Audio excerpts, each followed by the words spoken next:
Good morning students, I welcome you all to the online classes of SGOI. In the last class, we have started exercise 5C and we have completed from question number 1 to question number 6. Today we will be starting from question number 7. In question number 7, it is saying that you have to take the sets from question number 6. That means question number 6 में जो sets आपको दिए गए थे उन्हीं का use करना है question number 7 में भी, ठीक है। तो लास्ट क्वेश्चन जो हमने किया था उसमें मैंने आपको बताया था यूनिवर्सल सेट में ये एलिमेंट्स आएंगे, set A will contain these elements, set B will contain this elements और सेट सी में ये एलिमेंट्स होंगे।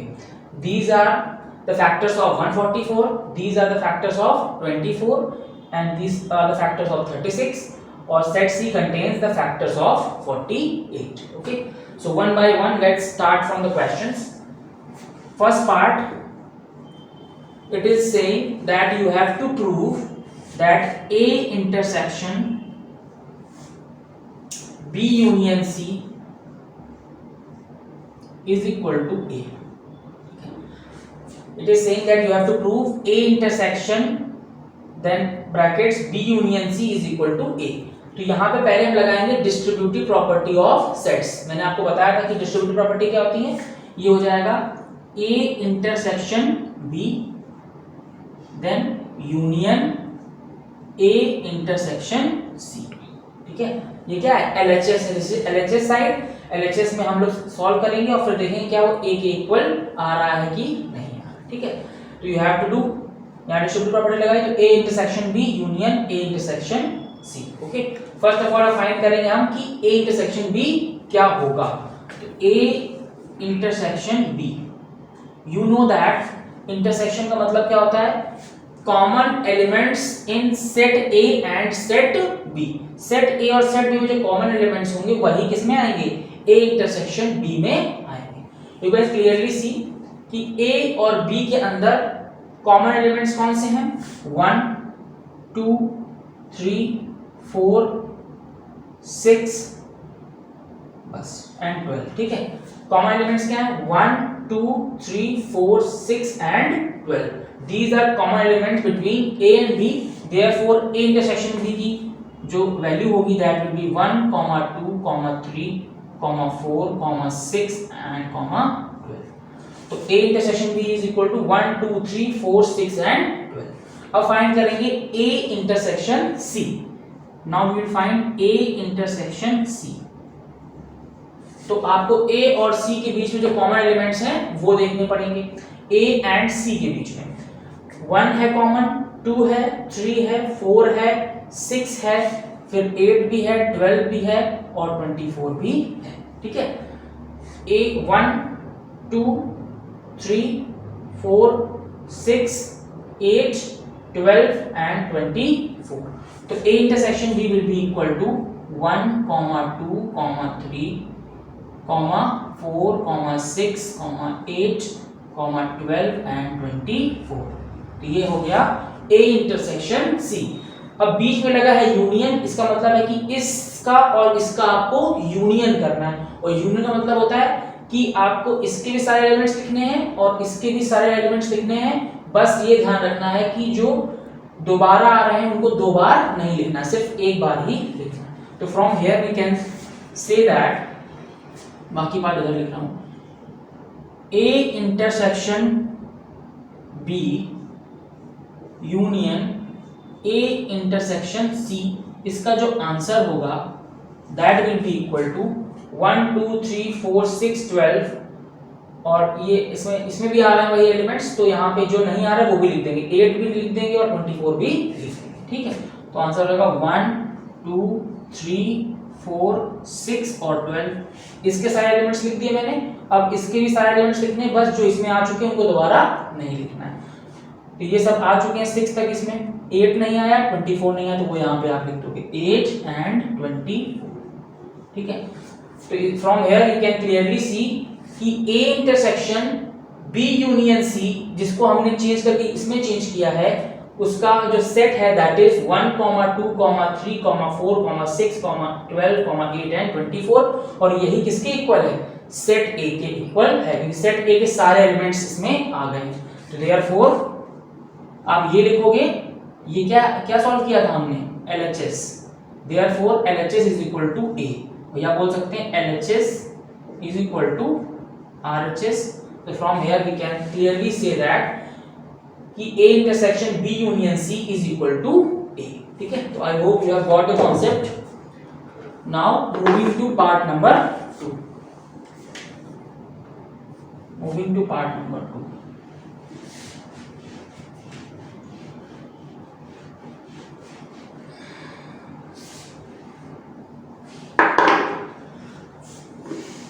Now part 2 is saying कि आपको फाइंड करना है A is a proper set of C. It is saying कि आपको बताना है कि A is a proper set of C. ठीक है, A is a proper set of C. That means आप क्लियरली देख पा रहे हो कि A में जो एलिमेंट्स हैं 1 2 3 4 6 8 12 और 24. तो फ्रॉम हेयर आपको प्रॉपर सेट कौन सा सेट होता है? प्रॉपर सेट एक सबसेट ही होता है, ठीक है। और सबसेट की डेफिनेशन क्या होती है कि all the elements of A should be there in set C. Set A के सारे एलिमेंट्स सेट C में होने चाहिए। अगर ऐसा होगा तो A क्या होगा? C का सबसेट होगा, या फिर A C का प्रॉपर सबसेट होगा। ठीक है, तो यू कैन सी 1 है इसमें, 2 is also there, 3 is also there, 4 is also there, 6 is also there, 8 12 and 24. Therefore you can clearly say कि A is a proper set of C. Why? Because all the elements of A are present in set C. या आप एक language और लिख सकते हो कि set C contains set A. Set C जो है वो सेट A को कंटेन कर रहा है, अपने अंदर क्या कर रहा है? कंटेन कर रहा है। ठीक है, सो आई होप कि आपको क्लियरली समझ में आ गया कि A C का प्रॉपर सेट या प्रॉपर सबसेट क्यों है। ठीक है, now let's move to its third part. Third part में चाहता हूं अपने आप कर लो, बिकॉज़ यहाँ पे लिखा है कि B is a subset of C. तो B और C के एलिमेंट्स को देखोगे और फिर आप बताओगे कि B जो है वो C का एक सबसेट है या फिर नहीं. ठीक है, you can also take the help from your answer sheet as well. इसका हेल्प आप आंसर शीट से भी ले सकते हो, तो आपको क्लियरिटी मिल जाएगी. ठीक है, मैं फोर्थ पार्ट बता रहा हूं आपको. Fourth part it is saying कि आपको प्रूफ करना है कि A intersection C dash is equal to 5. A intersection C dash, C dash क्या बोलते हैं? C का कॉम्प्लीमेंट. ठीक है, तो A intersection C complement is equal to 5. ठीक है, चलिए सॉल्व करते हैं. तो पहले A के एलिमेंट्स आपको पता ही है, ये लिखे हुए हैं सारे. ठीक है, अब हमको C तो पता है लेकिन C डैश नहीं पता, तो सबसे पहले हम C डैश को कैलकुलेट करने की कोशिश करेंगे. ठीक है, C डैश क्या होता है? यूनिवर्सल सेट में से C वाले सारे एलिमेंट्स डिलीट करने के बाद जो एलिमेंट्स बचते हैं they are called as C complement. ठीक है, तो आप देखो 1 डिलीट हो जाएगा क्योंकि 1 इसमें भी है, 2 डिलीट होगा, 3 भी डिलीट होगा, 4 also will be deleted, 6 deleted, 8 deleted, 9 delete नहीं होगा. ठीक है, 12 डिलीटेड, 16 डिलीटेड, 18 डिलीट नहीं होगा, 24 डिलीटेड. ठीक है, 48 इज नॉट देयर, तो कोई मतलब ही नहीं है इसका. Now 36, 72 and 144. ठीक है, 48 सॉरी 48 भी फैक्टर होता है इसका. 48 is also the factor of 144. ठीक है, तो 48 मिसिंग था तो 44 भी उसका फैक्टर है, 44 भी डिलीट हो जाएगा. ठीक है, तो जो बचे जिन्होंने मैंने टिक लगाया वो बच गए और वही C कॉम्प्लीमेंट कहलाएंगे. ठीक है, तो first one is 9, then it is 18 and then it is 36, 72 and 144. ठीक है, so this is called what? C prime या फिर C कॉम्प्लीमेंट, इसी को बोलते हैं. ठीक है, अब इसका इंटरसेक्शन लेना है और बताना है कि वो 5 के इक्वल है. तो यू कैन सी A में 9 नहीं है, 18 भी नहीं है, 36 भी नहीं है, 72 भी नहीं है और 144 भी नहीं है. From here we can say that there is no common element between set A and set C complement. Hence A intersection C complement is equal to null set. और you can say A intersection C complement is equal to 5। ठीक है, तो यहाँ एक line आप ये लिखोगे पहले, फिर एक लाइन लिखोगे as A and C prime does not have any element in common, hence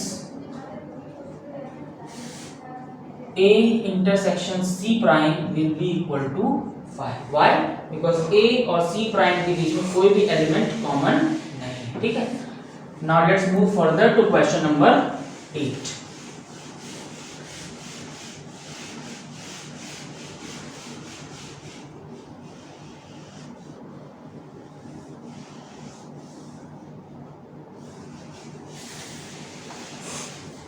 In question number 8, there are total 3 sets given, set A, set B and set C, और इट इज बोला जा रहा है कि आपको जो question दिए from 1 to 6 इनको आपको वेरीफाई करना है और सॉल्व करना। आई डोंट थिंक कि आपको इसमें कोई भी प्रॉब्लम होने वाली है। क्वेश्चन 8 आप अपने आप से ट्राई कर सकते हो ना, question 8 does not have any difficulty. इस तरह क्वेश्चन मैंने पहले भी आपको बताया है। ठीक है, तो क्वेश्चन 8 आप अपने आप से ट्राई करेंगे। I will telling now question number 9। In question number 9 it is saying let A is equal to set which contains the elements B, C, D and E, and उसके बाद एक B सेट दिया हुआ है और उसके बाद एक यूनिवर्सल सेट दिया है, और आपको बोला जा रहा है कि A और B जो है वो यूनिवर्सल सेट के क्या है, सबसेट है। ठीक है, और आगे आपको 2 क्वेश्चन दिए हैं और बोला जा रहा है आपको वेरीफाई करना है। तो let's write set A। Set A is given that is B, C, D and E। Set A के एलिमेंट्स हैं B, C, D and E। ठीक है, उसके बाद सेट B गिवन है और सेट B के एलिमेंट्स गिवन हैं। सेट B में जो एलिमेंट्स हैं they are A, C, E and G। A, C, E and G। ठीक है, तो this is set A and this is set B। आगे एक यूनिवर्सल सेट दिया है। यूनिवर्सल सेट के जो एलिमेंट्स हैं वो है B, C, D, E, F, G।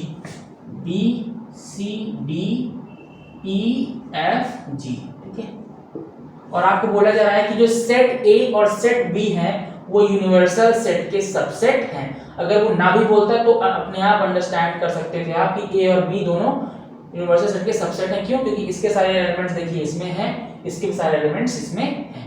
Therefore A and B will be the subsets of universal set. Okay, अब हमें वेरीफाई जो करना है वो लिखता हूं। First part, you have to verify A union B whole complement is equal to A complement intersection B complement। पहली चीज आपको ये प्रूव करनी है कि this is equal to this।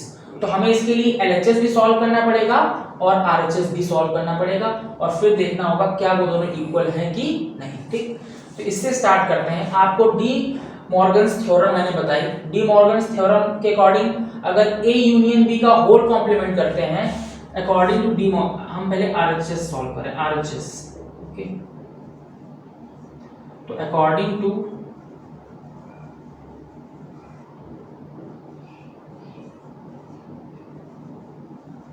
D Morgan's theorem बोलो या फिर लॉ बोलो। According to De Morgan's law you know that A union B whole complement is equal to A complement intersection B complement। ठीक है, तो क्लियरली आप देख पा रहे हो कि हमें बिना एक्चुअल सॉल्व करे ही A intersection A complement intersection B complement मिल गया।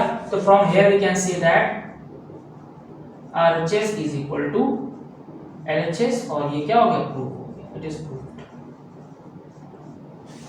According to De Morgan's theorem A union B का होल कॉम्प्लीमेंट जो होता है वो A complement intersection B complement के इक्वल होता है। जिसे ये नहीं आता उसके लिए क्वेश्चन बहुत ही लेंथी हो जाएगा। क्यों? क्योंकि आपको ये सब फाइंड करके एक्चुअल एलिमेंट्स से मैच करना पड़ेगा। ठीक है, चलिए now moving to its second part. इसमें कुछ खास नहीं, सिर्फ वही करना है। सेकंड पार्ट में गिवन है that you have to prove that A intersection B complement, A intersection B complement मतलब A इंटरसेक्शन B का होल कॉम्प्लीमेंट प्रूव करना है is equal to A complement union B complement. ठीक है, तो ये भी डी मॉर्गन्स लॉ से आप आराम से प्रूव कर सकते हैं। तो आप लिखेंगे according to De Morgan's law, according to,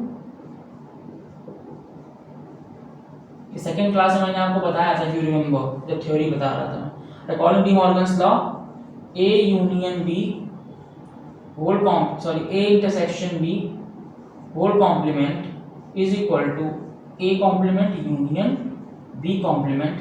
तो hence LHS is equal to RHS। ठीक है, एंड इट इज प्रूफ। ठीक है, दोनों पार्ट्स हो गए आपके, पार्ट नंबर 1 और पार्ट नंबर 2, और दोनों किससे प्रूव हुए हैं? डी मॉर्गन्स लॉ से प्रूव हो गए। ठीक, now question number 10, moving to question number 10। Question number 10 आपका फिल इन द ब्लैंक्स है और ये आप अपने आप से ट्राई करेंगे। ठीक है, और इसमें कोई डिफिकल्टी भी नहीं है जो आपको कुछ प्रॉब्लम क्रिएट कर सके।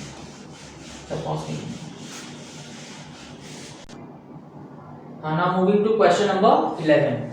Question number 10 fill in the blanks है, वो आप अपने आप से ट्राई करना है। ठीक है, in question number 11 it is saying let universal set is equal to x is such that x belongs to natural number, और x का रेंज गिवन है कि x is greater than or equal to 4 and x is less than 18। Natural number को belong कर रहा है और बोला जा रहा है कि x की वैल्यू जो होंगी वो 4 से बड़ी होंगी या इक्वल होंगी और 18 से छोटी होंगी। तो क्लियरली आप यहाँ पे यूनिवर्सल सेट लिख सकते हो 4 से बड़े नंबर्स या इक्वल, तो 4 5 6 7 8 9 10 11 12 13 14 15 16 एंड 17। क्यों? क्योंकि जो आगे की लिमिटिंग रेंज है उसमें आपको बोला जा रहा है कि नंबर 18 से छोटे होने चाहिए। तो ये हो जाएगा आपका universal set. Next it is saying कि A, B and C are the subsets of this universal set. अब तीन और सेट्स हैं A, B और C, और ये तीनों सेट्स जो हैं दे आर द सबसेट्स।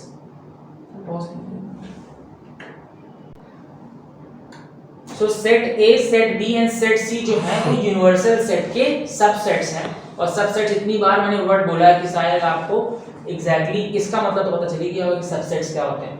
तो सबसेट्स का मतलब है सेट A, सेट B और सेट C के अंदर जो भी एलिमेंट्स होंगे वो यूनिवर्सल सेट के अंदर से ही आएंगे। ठीक है, तो definition of set A is x is such that x is a multiple of 2।